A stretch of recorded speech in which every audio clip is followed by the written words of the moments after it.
Dollar से हमने खरीदी बिजली है, डॉलर की वजह से महंगी होती है। जहां उसका एप्रोप्रिएट यूटिलाइजेशन था वो हमने किया नहीं, और उसके बाद जो उसकी कलेक्शन है वो 1,000 बिलियन रुपीस की, वो हमारे यहाँ कलेक्शन उसकी होती नहीं है, जिसकी चोरियां, बिजली की चोरियां और जो हमारे सिस्टमेटिक लॉसेस हैं उसकी वजह से ही सारा होता है। बैंक है वो जब भी लैंडिंग कर रहा होता है या कोई भी फाइनेंसर जब भी पैसा दे रहा होता है, उसको विजिबिलिटी चाहिए होती है कि उसका फंड जो है वो कहाँ जा रहा है, और उसके बाद उसका क्या यूटिलाइजेशन होगा, और आगे उसका फिर एग्जिट कहाँ से होगा। पाकिस्तान में जो सबसे बड़ा प्रॉब्लम है वो प्रॉब्ली सिस्टम की इनएफिशिएंसीज है।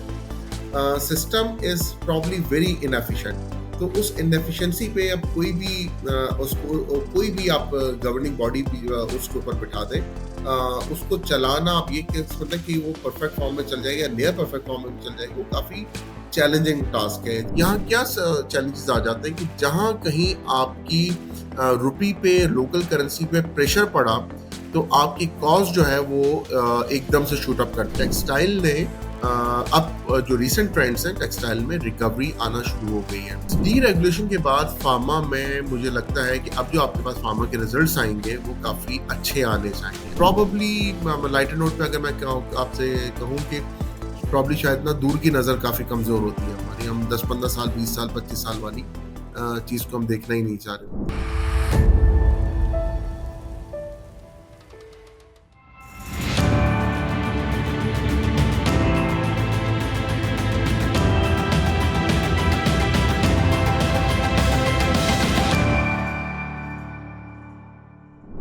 अस्सलाम वालेकुम अदनान भाई, क्या हाल है? जी, अस्सलाम वालेकुम खजीर साहब, कैसे हैं आप? ठीक हैं? अल्लाह का शुक्र। अदनान भाई, बहुत बहुत शुक्रिया, आपने दोबारा टाइम दिया। लास्ट टाइम थैंक यू हमने वेरी मच सर। पॉडकास्ट की थी जी जी। Under my focus area of careers, जहां पे हमने डिस्कस किया था इन्वेस्टमेंट बैंकिंग के करियर्स को पाकिस्तान में। जो लोग इंटरेस्टेड हैं इन इन्वेस्टमेंट बैंकिंग करियर, वो हमारी प्रीवियस पॉडकास्ट देख सकते हैं। ये पॉडकास्ट है under the focus area of entrepreneurship. Adnan भाई से बात करेंगे आज, जो पाकिस्तान में इंटरप्रेन्योरशिप का लैंडस्केप है उसको थोड़ा सा एक्सप्लोर करते हैं। अदनान भाई, सबसे पहले आप लिटिल बिट अपना इंट्रोडक्शन करवा दें and then I will put through my question. Thank you very much Khazir साहब, thank you for giving me opportunity.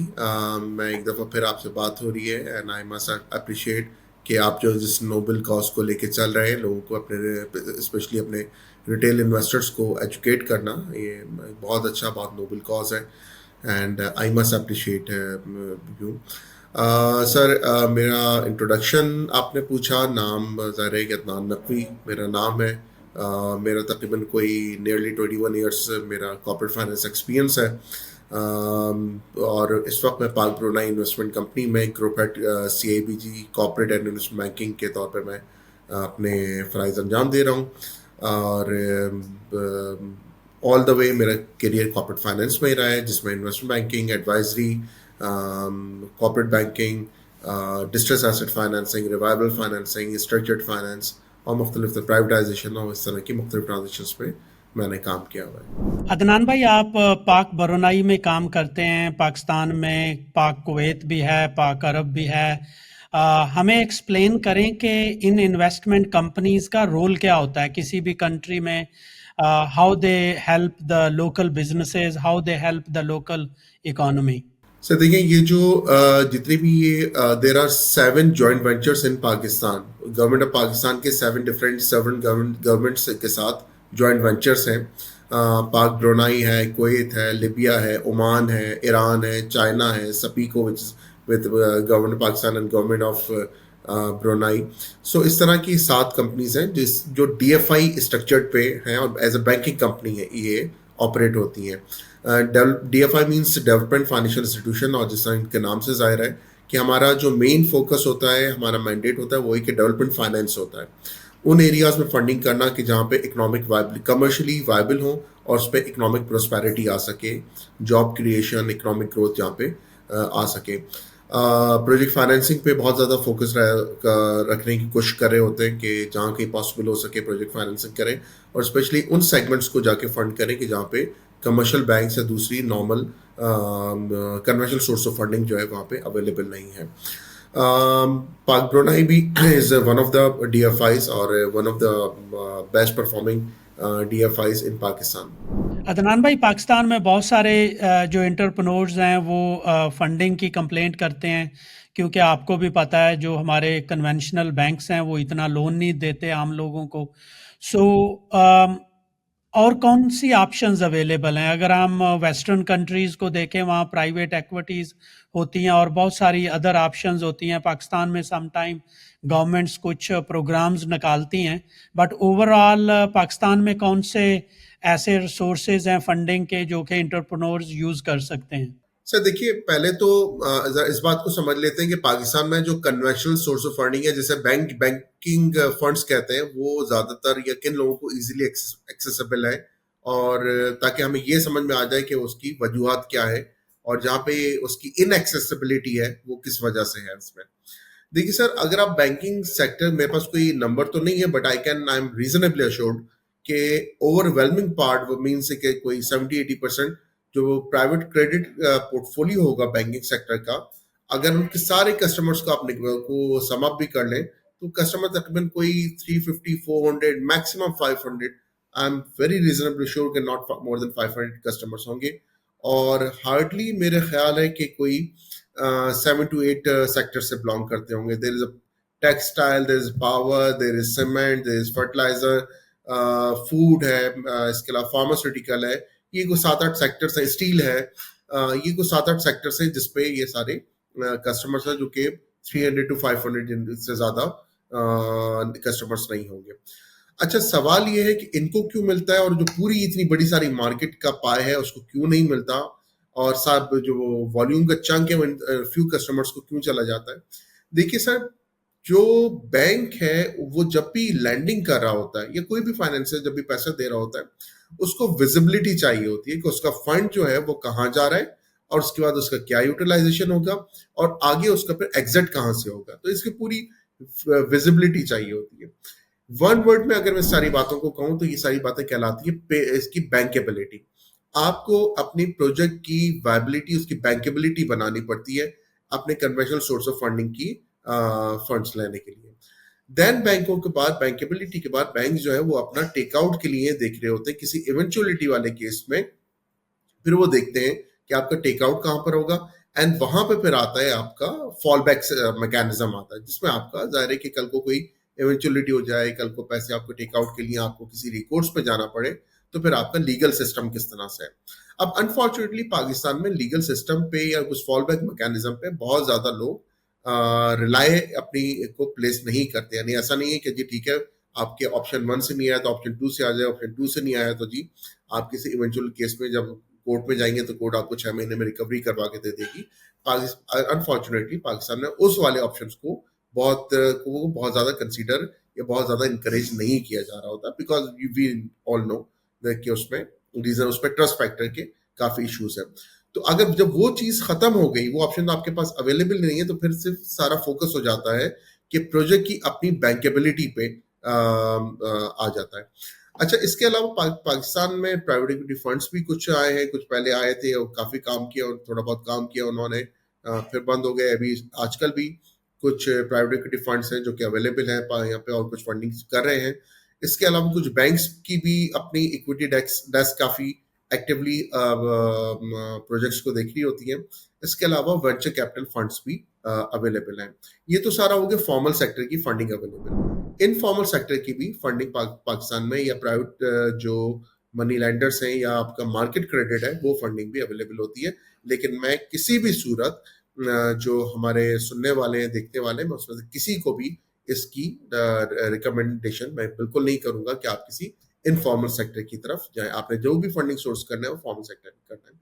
तो आपने आना किस तरह। अच्छा, इसके अलावा एक और बहुत बड़ा पोर्शन है, ये तो मैंने आपको बताया कि आपके जो बड़े कॉर्पोरेट्स हैं, जो 300 to 500 मैंने कहा कि, और 70-80% आपका प्राइवेट सेक्टर का जो प्राइवेट क्रेडिट का जो पोर्शन है वो वहां पे चला जाता है।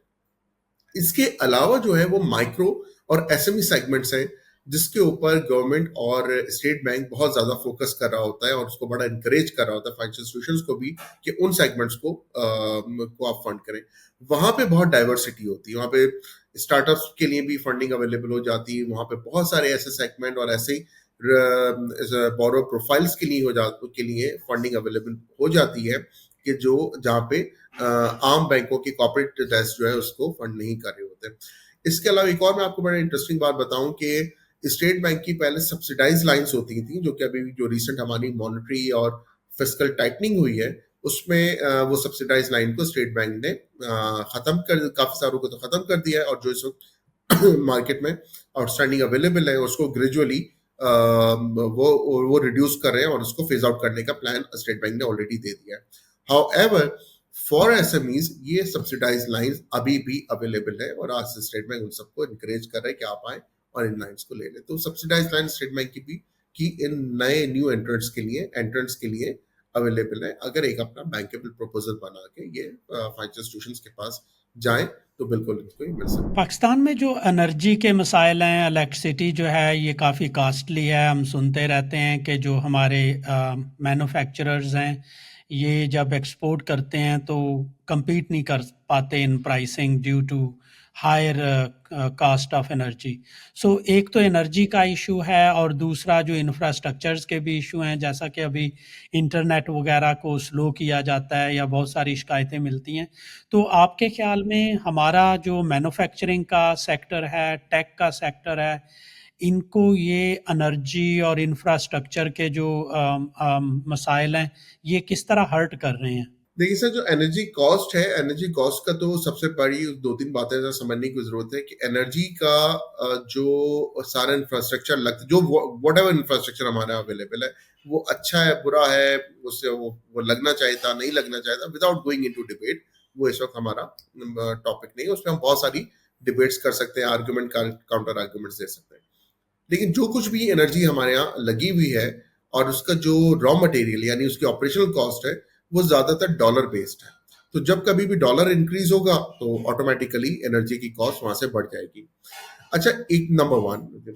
नंबर टू, ये अगेन मैं इस बात पे कोई डिबेट नहीं कर रहा, हालांकि बड़े स्ट्रॉन्ग आर्ग्यूमेंट्स हैं कि ये इतनी ज्यादा एनर्जी लगनी भी चाहिए थी, नहीं लगनी चाहिए थी, या जब भी एनर्जी लग रही थी तो पैरेलल इसका ट्रांसपोर्टेशन सिस्टम भी लगना चाहिए, इसका जो सप्लीमेंटल इंफ्रास्ट्रक्चर है वो भी बनना चाहिए था। मैं उस डिबेट पे बिल्कुल नहीं जा रहा। ये जितनी जितनी भी एनर्जी लगी है हमारे यहाँ, जो कि आज हमारी बड़ी एक्सपेंसिव महसूस होती है उसमें, ये सारी एनर्जी लगी थी, ये पावर प्लांट्स लगे थे इंडस्ट्री को चलाने के लिए। इससे इंडस्ट्री को चलना था और उसके बाद प्रोडक्टिविटी वहां से आनी थी। ये सर रात को आधी रात तक और सुबह तक शादी हॉल्स और क्या नाम है शॉपिंग सेंटर्स और चाय पराठा होटल्स के लिए ये नहीं बने थे। अनफॉर्चुनेटली हुआ क्या कि ये जो डॉलर से बनाई हुई इलेक्ट्रिसिटी थी वो पाकिस्तान में ज्यादातर इंडस्ट्री ने जितना इस्तेमाल किया वो नहीं किया, वो जो भी कुछ बाहर वहां पे हुआ, लेकिन जो इसको चैनलाइज कर दिया गया वो किया गया हमारे आम यूज में, और जो प्रमोट हुए वो शादी हॉल्स एंड शॉपिंग मॉल्स और इस तरह की वेस्टेजेस में ये इस्तेमाल हुआ। मजीद उसमें ऑन टॉप ऑफ दैट उसका प्रॉब्लम ये एक डॉलर बेस्ड है, हमने यूटिलाइज सही नहीं किया। मजीद ये कि आपको ये आईपीपीस के साथ भी गवर्नमेंट ने जो कॉन्ट्रैक्ट किए हैं वहां पे आप कितनी बजट करेंगे, हालांकि वो करना चाहे था नहीं करना चाहे था, स्टेट के अपने एग्रीमेंट्स थे, स्टेट ने अपने एग्रीमेंट्स पे जाके रीनेगोशिएट किया और 400 बिलियन डॉलर बचा लिए। ये अगेन ये एक डिबेटेबल इशू है कि क्या स्टेट को ये करना चाहिए था या नहीं करना चाहिए था, लेकिन जो वो चीज जो बिल्कुल डिबेटेबल नहीं है और इससे बड़ा इशू है वो है बिजली की चोरी या आपके TND losses, transmission and distribution losses. वो अप्रोक्सीमेटली 1 बिलियन रुपीस के सालाना हमारे वो लॉसेस होते हैं। तो अगेन आई विल रिपीट कि डॉलर से हमने खरीदी बिजली है, डॉलर की वजह से महंगी होती है, जहां उसका एप्रोप्रिएट यूटिलाइजेशन था वो हमने किया नहीं, और उसके बाद जो उसकी कलेक्शन है वो 1000 बिलियन रुपीस की वो हमारे यहाँ कलेक्शन उसकी होती नहीं है, जिसकी चोरियां, बिजली की चोरियां और जो हमारे सिस्टमेटिक लॉसेस हैं उसकी वजह से ही सारा होता है। तो सर जब ये सारी चीजें कंपाउंड होंगी, आप अर्थमेटिक को आप कंपाउंड को जब आप क्लब करेंगे तो मुझे बताइए कि कैसे कोई सिस्टम चल सकता है, किसी सूरत भी कोई सिस्टम नहीं चल सकता। अब जब ये चीज, क्योंकि आपकी इंडस्ट्रियल उसकी, अब इन सारी चीजों के ये आपकी जो आपकी ग्रिड से इलेक्ट्रिसिटी है उसकी डिमांड कम हो गई है। उस डिमांड होने की वजह से जो पर जो उसकी फिक्स कॉस्ट है वो पर यूनिट कॉस्ट उसकी बढ़ गई है। उसकी वजह से उसका इम्पैक्ट क्या आ रहा है कि आपकी इलेक्ट्रिसिटी बहुत एक्सपेंसिव हो गई है और अब वो एक बिल्कुल अनवायबल स्टेज तक पे आ गई है आपकी electricity. And this is what the ये जो स्पेशली टेक्सटाइल एक्सपोर्टर्स हमारे यहाँ कह रहे होते हैं, शिकायतें कर रहे होते हैं कि जी इतनी महंगी आपकी इलेक्ट्रिसिटी कॉस्ट है, इनपुट कॉस्ट है, कि आपकी रीजनल कॉम्पिटिटिवनेस जो है वो खत्म हो गई, डिस्पाइट द फैक्ट कि हमारे पास बांग्लादेश के हालात की वजह से कुछ ऑर्डर्स हैं। और ये बात बिल्कुल सही भी है कि सॉरी, एक आपके अगर मुझे इफ यू अलाउ मी कि इसका थोड़ा सा मैं एक्सटेंडेड आंसर दे सकूं, कि टेक्सटाइल सेक्टर में पिछले 2 साल में जो हमारे क्राइसिस आया था वो दो थे। एक तो हमारे इन हाउस इन हमारे इंटरनल इश्यूज थे, दूसरा हमारी जो टेक्सटाइल की एक्सपोर्ट मार्केट्स थी वो वहां पे डिमांड नहीं थी, वहां पे डिमांड डिस्ट्रक्शन आ गई थी। अब रिसेंटली वहां पे डिमांड तो दोबारा रिवाइव हो गई है, तो एक्सपोर्ट मार्केट में डिमांड है। बांग्लादेश की वजह से भी कुछ हमारा पॉजिटिव इम्पैक्ट हमारे पास आया और हमारे पास डिमांड आनी शुरू हो गई है। हाउएवर ये जो हमारे यहाँ फाइनेंसिंग कॉस्ट 22% पे चली गई थी और उसके बाद हमारी ये जो इलेक्ट्रिसिटी और दूसरी हमारे इन्फ्लेशनरी कॉस्ट हमारे ऊपर की थी, उसने हमें कॉम्पिटिटिव नहीं रखा।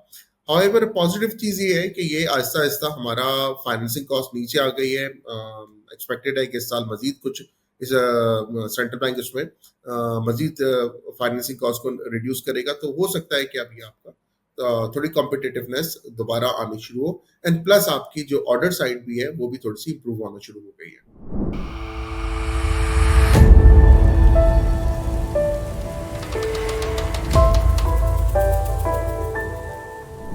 अदनान भाई, Pakistan on ease of doing business के इंडेक्स पे काफ़ी नीचे है।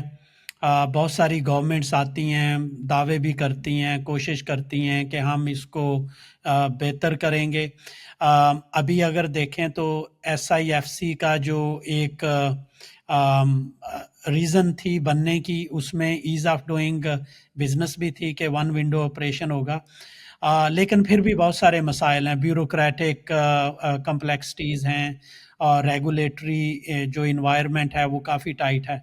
सो हाउ कैन एंटरप्रेन्योर्स जो हैं वो इन मसाइल से नेविगेट कर सकते हैं बेहतर तरीके से आपके एक्सपीरियंस में? सर देखिए, वो SIFC हो, वो कोई सिविलियन गवर्नमेंट हो, वो कोई और सिस्टम हो, देखिए जो कल्चरल इश्यूज है ना, आप उसको अगर कोई चीज आपके अंदर बिल्ट इन हो जाए।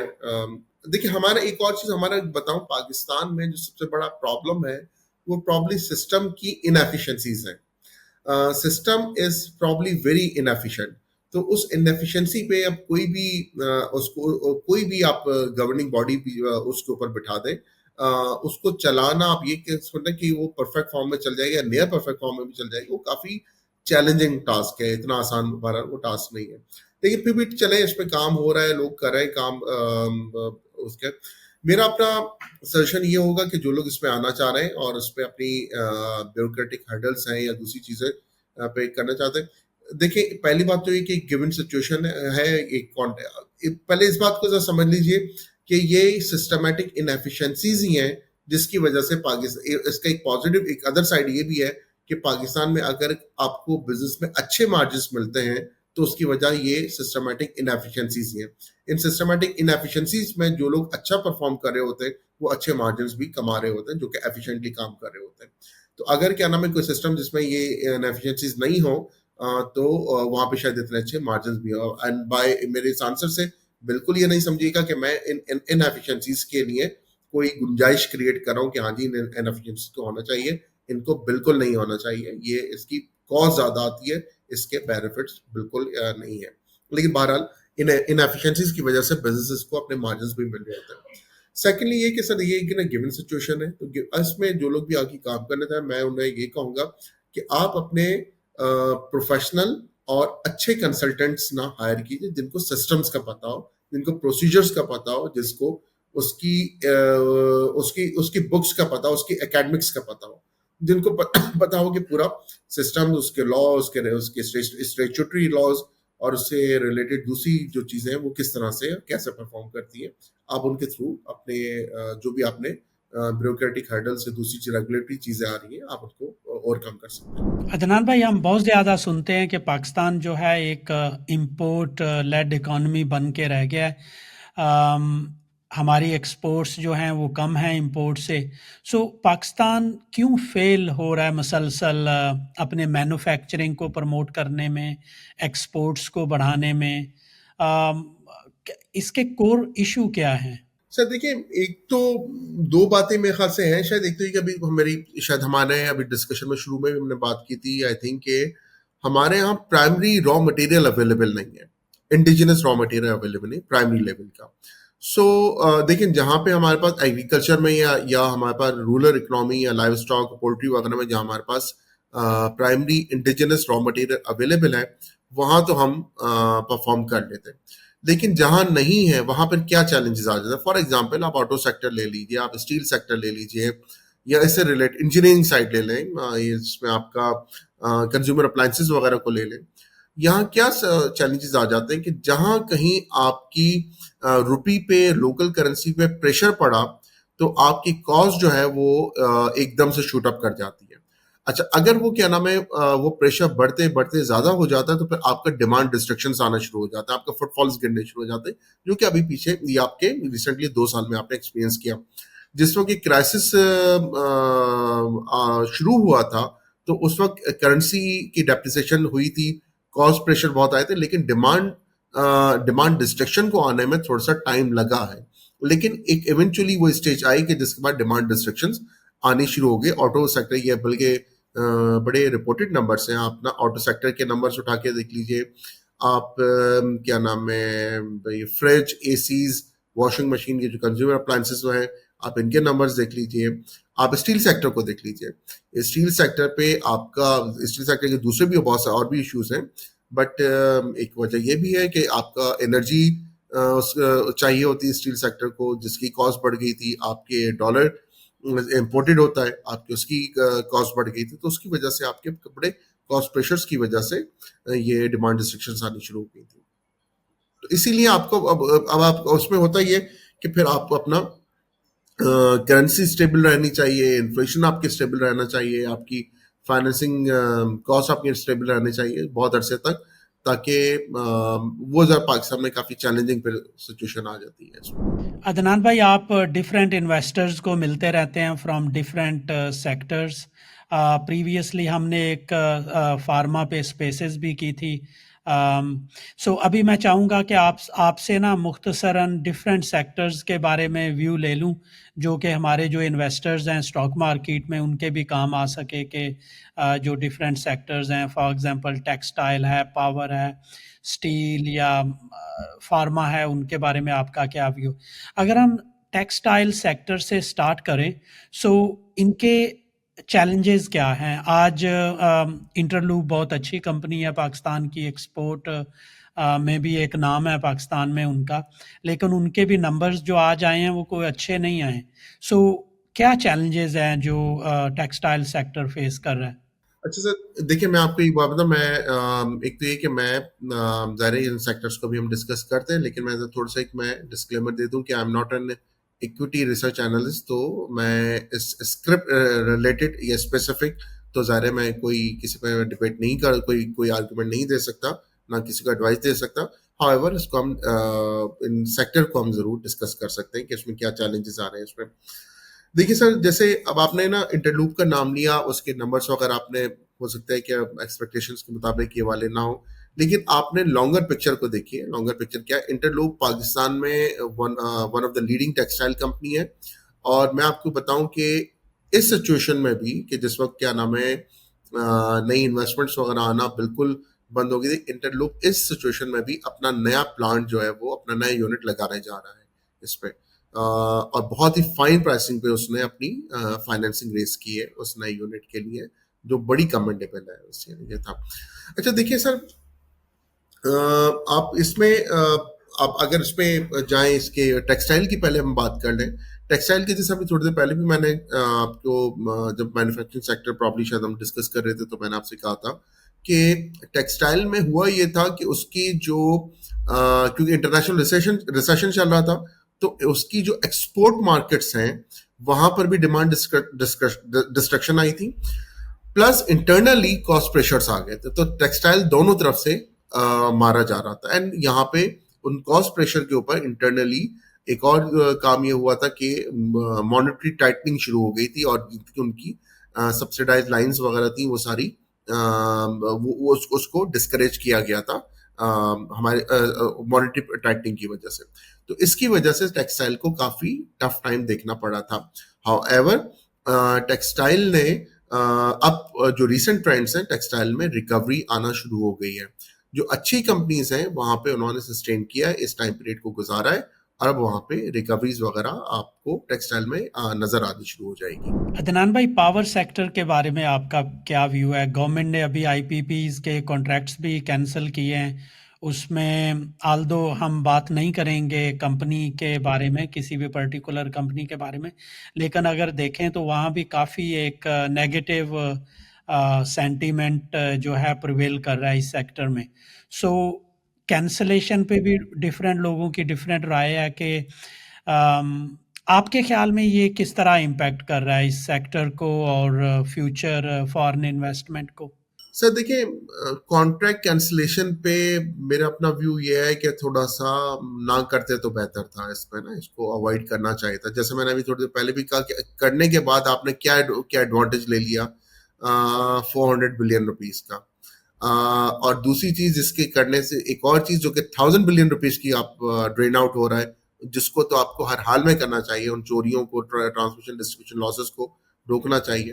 तो फोकस हमने अपनी कॉन्ट्रेक्चुअल कमिटमेंट्स को ऑल्टर करने के लिए या उसको हमने टर्मिनेट करवाने के लिए हमने जितना फोकस इस्तेमाल किया, अगर ये इसी तरह का फोकस आप 1000 बिलियन रुपीज का जो आपका सिस्टमेटिक लीकेजेस हैं उसके लिए आप स्टेट इस्तेमाल करती, तो आई थिंक उसका काफी बेनिफिट हो रहा होता। मेरे ख्याल से पाकिस्तान में कोई 66% कंज्यूमर हैं जो कि अपना बिल पे कर रहे होते हैं, और बाकी जो है वो सब अप्रोक्सीमेटली 30% जो है वो बिल पे नहीं करते, और उनके भी बिल भी एक तरह से वो 66% या 70% लोग ही कंज्यूमर ही पे कर रहे होते हैं। तो एक तो ये कि सर ये आईपीपी कॉन्ट्रैक्ट्स वाला मामला था। ये महंगे क्यों हैं? ये जो कैपेसिटी की कॉस्ट है उसकी वजह मैंने आपको बता दी कि जब डॉलर इंक्रीज होगा तो आपको ऑटोमेटिकली इसकी कॉस्ट इंक्रीज होगी। जब आपकी इसकी कंजम्पशन लो हो जाएगी, डिमांड लो हो जाएगी, तो पर यूनिट कॉस्ट इसकी वैसे ही बढ़ जाएगी। आपने इसको वजह ये नहीं कि आज क्या हो रहा है, वजह ये थी कि जिस वक्त आपने ये यूनिट्स लगे थे, तो साथ ही साथ आपकी इंडस्ट्रियल ग्रोथ भी होनी चाहिए थी, और ये सारी बिजली वहां पर चैनलाइज होनी चाहिए थी, क्योंकि अनफॉर्चुनेटली नहीं हुआ, और अब ये पूरा सर्कुलर डेट की शक्ल में आपके ऊपर एक बहुत बड़ा बर्डन पड़ा हुआ है। ये था। देखें, इसका जो आईपीपी कॉन्ट्रैक्ट का इम्पैक्ट है ना, ये क्या नाम है, सिर्फ पावर सेक्टर के लिए नहीं बल्कि ओवरऑल भी आपका वो आएगा। क्योंकि देखिए, एक चीज होती है कि आपकी सर्वेंट गारंटी खड़ी है, गवर्नमेंट स्टेट पीछे खड़ी हुई है। अब कहीं ऐसा ना हो, आई होप, आई प्रे कि ऐसा ना हो, लेकिन मुझे लग रहा है कि शायद ऐसा ना हो कि नई इन्वेस्टमेंट आते वक्त इस बात के ख्यालात ना आए कि कहीं कल को गवर्नमेंट की पॉलिसी चेंज हो गई तो फिर क्या होगा। बिकॉज ये चीज आगे तो काफी फिर हमें चैलेंजिंग सिचुएशन का सामना करना पड़ेगा।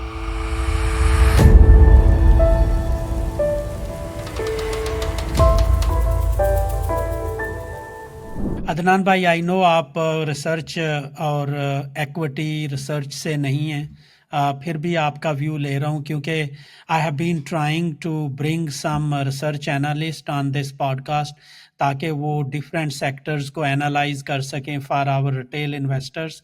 लेकिन ऑनेस्टली बहुत मुश्किल पेश आ रही है जो रिसर्च एनालिस्ट हैं उनको कन्विंस करना, लेके आना। ज़्यादातर लोग जो हैं इस फील्ड से वो कहते हैं they are very busy. So I understand, that's why मैं आपकी प्रेजेंस का फ़ायदा उठा रहा हूँ और आपसे डिफरेंट सेक्टर के बारे में पूछ रहा हूँ। तो फार्मा के बारे में हमने एक बड़ी अच्छी डिस्कशन की थी जब मार्केट बिल्कुल ही बुरे हालात से गुजर रही थी। तो तब से अभी तक आपने किस तरह इस सेक्टर को देखा है? अभी लैकलस्टर ही रहा है सो फार, बट कुछ कंपनीज ने इसमें एक अच्छी रैली भी दी है, कुछ अभी भी लैकलस्टर ही हैं। So how do you see this sector from business point of view? Sir देखिए, फार्मा पे ना आपने एक जो हमारा कोई 1 डेढ़ साल पहले हमारे हमने किया था, एक सेशन किया था, उसके बाद से उस वक्त फार्मा ने काफी प्रेशर में था बाय द वे, क्योंकि उस पे कॉस्ट इंक्रीज होती जा रही थी। वो ये सारा रॉ मटेरियल इम्पोर्टेड होता है। अगेन फार्मा में भी ये इशू है कि सारा रॉ मटेरियल इम्पोर्ट होता है। उनका जो सेलिंग प्राइस थी वो कैप हुई हुई थी, तो वो पास ऑन नहीं कर पा रहे थे सारी कॉस्ट। अभी रिसेंटली हुआ ये है कुछ अर्से पहले कि फार्मा डीरेगुलेट हो गया है। जितनी नॉन एसेंशियल प्रोडक्ट्स है कैटेगरी, उन सबको डी रेगुलेट कर दिया। अब इसके डी रेगुलेशन का क्या मतलब है कि अब उन्हें प्राइस इंक्रीज करने के लिए किसी से पूछने की जरूरत नहीं है, और वो प्राइस इंक्रीज अपनी कर सकते हैं। सिर्फ एसेंशियल प्रोडक्ट्स के लिए उन्हें अपने रेगुलेटर की अप्रूवल की जरूरत है। इस डी रेगुलेशन के बाद फार्मा में मुझे लगता है कि अब जो आपके पास फार्मा के रिजल्ट्स आएंगे वो काफी अच्छे आने चाहिए। कि अगर कोई कंपनी इस डी रेगुलेशन के बाद भी परफॉर्म नहीं कर पाए, तो फिर उस कंपनी के साथ फिर उसको कंपनी स्पेसिफिक फैक्टर्स को देखने की जरूरत है। लेकिन मेरे ख्याल से ये है कि ओवरऑल डी रेगुलेशन के बाद फार्मा में जो कंपनीज थोड़ी बहुत मैं जानता हूँ, वो सब बहुत अच्छा परफॉर्म कर रही हैं। उन सबके नंबर्स, मार्जिन भी इंप्रूव हुए और उनके टॉप लाइन्स भी इंप्रूव हुई हैं। सो इस डी रेगुलेशन का काफी पॉजिटिव इम्पैक्ट फार्मा कंपनीज पे आना चाहिए, and I am sure listed companies पे वो इम्पैक्ट आएगा। अदनान भाई, स्टील सेक्टर सिक्लिकल सेक्टर्स में आता है, और अगर हम सिमट को देखें तो उसमें काफ़ी स्टॉक्स हैं, उन्होंने या कंपनीज ने एक अच्छा परफॉर्म भी किया है, बट स्टील सेक्टर थोड़ा सा लैक लस्टर ही है अभी तक। सो ओवरऑल आपको स्टील सेक्टर किस तरह नज़र आता है? इसकी जो कंस्ट्रक्शन है या इसकी जो स्टील की नीड्स हैं वो ग्रो हो रही हैं या नहीं? देखिए सर, स्टील सेक्टर में ना मैं बताऊं कि दो ब्रॉड कैटेगरीज होती हैं, और लिस्टेड कंपनीज में भी वो ये मौजूद है। वो एक है लॉन्ग स्टील और एक है फ्लैट स्टील। लॉन्ग स्टील में होता है ये जो कंस्ट्रक्शन रिलेटेड जितना भी स्टील है वो सारा लॉन्ग स्टील में होता है। हमारे यहाँ जो तीन बड़ी कंपनीज हैं स्टील में, फार्मा सेक्टर में, और तीनों लिस्टेड भी हैं, मुगल, अमरेली एंड आगा स्टील इसमें ना। अनफॉर्चुनेट, अच्छा स्टील में भी सर ये है, जैसा अभी थोड़ी देर पहले भी हमारा डिस्कशन हुआ कि स्टील में भी उसका रॉ मटेरियल इंपोर्टेड है, इंटरनल कॉस्ट प्रेशर है, फाइनेंसिंग कॉस्ट है, प्लस स्टील में एक और चीज है, वो है फ्लाइंग इनवाइसेस का और सेल्स टैक्स वाला इशू। देखिए, पाकिस्तान में कुछ जियोग्राफिकल रीजन्स हैं कि जिनको सेल्स टैक्स की एग्जाम्पशन या वहाँ पे एडवांटेज मौजूद है, तो 18% का तो स्ट्रेट डिफरेंस वो वहाँ पे आ जाता है इसका ना। तो बाकी जो लोग जो कि फॉर्मल इस पे काम कर रहे होते हैं और जो कि गुड प्रैक्टिसेस पे काम कर रहे थे, वो एक डिसएडवांटेजेस पोजीशन पे चले जाते हैं। रिसेंटली एफबीआर ने भी काफी ये फ्लाइंग इनवॉइसेस वगैरह, लास्ट बजट में भी फ्लाइंग इनवॉइसेस वगैरह पे काफी काम किया था। एफबीआर भी थोड़ा सा एक्टिव हुआ है फ्लाइंग इनवॉइसेस वगैरह पे की तरफ। सो होपफुली उम्मीद है कि ये फ्लाइंग इनवॉइसेस वाला और सेल्स टैक्स वाले इश्यूज जो है वो एड्रेस हो जाएंगे, जो स्टील सेक्टर के लिए बहुत इंपॉर्टेंट है। Because of demand destruction steel sector में, जो कि टॉप 3 में से दो कंपनीज जो थी वो काफी सीरियस किस्म के अपने लिक्विडिटी और अपने फाइनेंशियल क्राइसिस में आई हैं, और अब दोनों कंपनी जो हैं वो रीस्ट्रक्चरिंग के लिए अपने लैंडर्स के पास रीस्ट्रक्चरिंग की रिक्वेस्ट उनकी गई हुई है। जो उनकी टॉप कंपनी है, हमारी जो सबसे बड़ी कंपनी है मुगल स्टील। मुगल ने एक अच्छा काम ये किया था कि उन्होंने काफी अर्से पहले अपने बिजनेस को डाइवर्सिफाई कर लिया था फेरस एंड नॉन फेरस में। तो उनका जो नॉन फेरस सेगमेंट है, जो कि 100% एक्सपोर्ट बेस है, वो काफी अच्छा परफॉर्म कर रहा है। उनका फेरस भी काफी थोड़ा सा उनका प्रोडक्ट पोर्टफोलियो डाइवर्सिफाइड भी है, तो फेरस भी उनका ठीक परफॉर्म कर रहा है। लेकिन नॉन फेरस की वजह से उनको काफी सपोर्ट मिली है मुगल को। They are doing very well. Adnan भाई, आपने रूरल इकोनॉमी की बात की थी अभी, तो किस तरह के चैलेंजेस हैं जो रूरल इकोनॉमी हमारी ग्रो नहीं कर पा रही? हालांकि अभी गवर्नमेंट कहती है हमारा corporate farming and this and that पे बहुत ज़्यादा फोकस है, लेकिन जब आप किसी भी काश्तकार से बात करें तो फार्मर तो ऑलमोस्ट फील करते हैं दे आर क्रश्ड। सो यहाँ पे इंटरप्रेन्योर्स के लिए क्या अपॉर्चुनिटीज़ हैं? आपने डिटेल में बताया। मेरे ज़माने में जब मैं कहीं पाकिस्तान में होता था तो वहाँ पे कोई बछड़ा फार्म लगा लेता था, कोई ठेके पे ज़मीनें ले लेता था, कुछ एग्रीकल्चर वगैरह में, और पोल्ट्री फार्म्स लग जाते थे इस तरह। तो अभी आप किस तरह देखते हैं, इसमें कोई जिद्दत आ रही है, एडवांसमेंट हो रही है इस रूरल इकॉनमी में? जी सर, इसमें काम तो बहुत हो रहा है। पिछले 20 सालों में तो बहुत काम हुआ है और बड़े बड़े बिजनेस हाउसेस इसमें एंटर हुए हैं और उन्होंने बड़ा ज़बरदस्त इसमें ना काम कर रहे हैं। इनफैक्ट ये कि मैं आपको बताऊं कि इसमें अब तो ये भी हो गया कि ड्रोन टेक्नोलॉजी आ गई है। उसको मॉनिटर कर, आपकी क्रॉप को मॉनिटर करने के लिए, उसको क्या नाम है, उसकी स्प्रे करने के लिए, और ये बहुत ज़्यादा मैकेनिकल सपोर्ट, मशीनरी सपोर्ट ना ली जा रही। जो सबसे अच्छी बात सर इस सारे सेक्टर में हुआ है वो ये कि आपने वैल्यू एडिशन की तरफ अब लोगों ने ध्यान देना शुरू कर दिया है। सो एक्सपोर्ट मार्केट सर इससे काफ़ी खुलेंगी, आपको और मजीद ग्रो करेंगी। और अब जिस सेक्टर को बहुत ज़्यादा देखा जा रहा है वो है ये ये क्या नाम है, बायोफ्यूल, जिसमें आपका ये इंडस्ट्रियल ये जो एग्रीकल्चर वेस्ट होता है उसके पे बायोमास जिसके कहते हैं, उसके क्या नाम है, बॉयलर्स बहुत ज़्यादा और उसके प्लांट्स जो है वो लग रहे हैं। तो आई थिंक कि इस पे अच्छी खासी पाकिस्तान में एरिया अंडर कल्टीवेशन भी बढ़ रहा है और अच्छी खासी इस पे डिमांड भी, इसमें अच्छा रिसर्च वर्क भी थोड़ा बहुत अब शुरू हो गया है और इस पे वैल्यू एडिशन भी आनी शुरू हो गई है। और जाहिर है, लाइक आई सेड अर्लियर, कि क्योंकि अब इसमें बड़े बड़े बिजनेस हाउसेस इसमें एंटर हो रहे हैं, सो इसलिए क्या नाम है वो अपनी ज़ाहिर अपनी एक्सपर्टीज लेकर आ रहे हैं, अपने रिसोर्सेज लेकर आ रहे हैं, अपने मॉडर्न टेक्निक्स लेकर आ रहे हैं, जिससे ज़ाहिर है कि इकोनॉमी इसमें और ग्रो करेगी।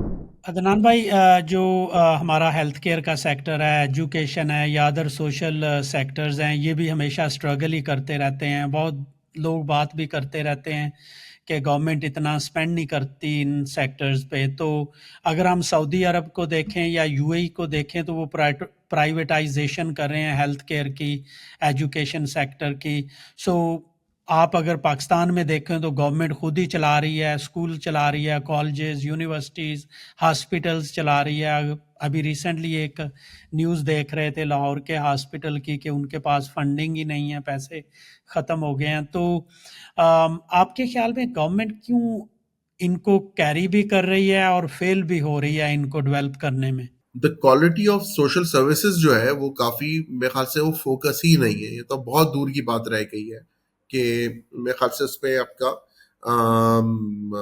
इंफ्रास्ट्रक्चर से ज़्यादा जो अवेलेबल इंफ्रास्ट्रक्चर है वो भी सही तरह से नहीं चल पा रहा। पाकिस्तान में जो सोशल सेक्टर है, जो कि पब्लिक सेक्टर के पास जो सोशल सर्विसेज अवेलेबल होती हैं, वो एक तरह से वो सोशल सर्विसेज से ज़्यादा वो एम्प्लॉयमेंट अपॉर्चुनिटीज़ के लिए वो ज़्यादा प्रॉब्ली शायद इस्तेमाल हो रही होती हैं। आई थिंक कि इट्स सो वेरी अनफॉर्चुनेट, और इसमें क्या नाम है फोकस जो है वो बढ़ना चाहिए। आप अगर इसमें एजुकेशन में और हेल्थ में ही सिर्फ आप अपना फोकस रखें तो प्रॉबली आपको उसके रिजल्ट जो है वो अनफॉर्चुनेटली प्रॉब्लम भी ये भी है कि इसका रिजल्ट जो है वो फौरी तौर पर नहीं आता। ये लॉन्ग टर्म इसके रिजल्ट आते हैं।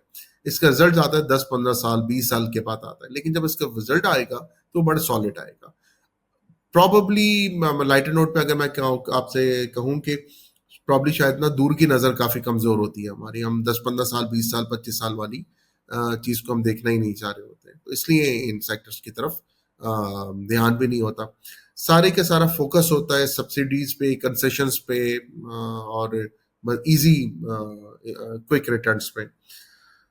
आपने सब्सिडीज और कंसेशंस का हाल देख लिया, ये जो सपोर्ट प्राइसेस है इन सब का हाल देख लिया कि आज आपको जैसे ही आपको because of your financial constraints आपको ये सब्सिडीज और कंसेशंस जैसे ही आपने पुल बैक किए, जैसे आपने सिस्टम से बाहर निकाले, तो आपको अब थोड़ा सा रियलाइज हो रहा है कि प्रॉब्लम शायद एग्रीकल्चर सेक्टर भी शायद आप अफोर्ड नहीं कर सकते। आप क्या नाम है, टेक्सटाइल को भी शायद अफोर्ड नहीं कर सकते, आप शायद पावर सेक्टर भी अफोर्ड नहीं कर सकते। सो जब तक ये सब्सिडीज और कंसेशन चल रहे थे, जब तक सब कुछ था, जैसे आपने उसे प्लग ऑफ किया तो ये सारी प्रॉब्लम्स क्रिएट होना शुरू हो गई। यही सारी सब्सिडीज अगर आप इसने हेल्थ में और एजुकेशन में दे रहे होते तो आज आपके पास पूरी जनरेशन्स खड़ी होती जो कि बहुत ज़्यादा आपके स्किलफुल ह्यूमन रिसोर्स आपके पास मौजूद है।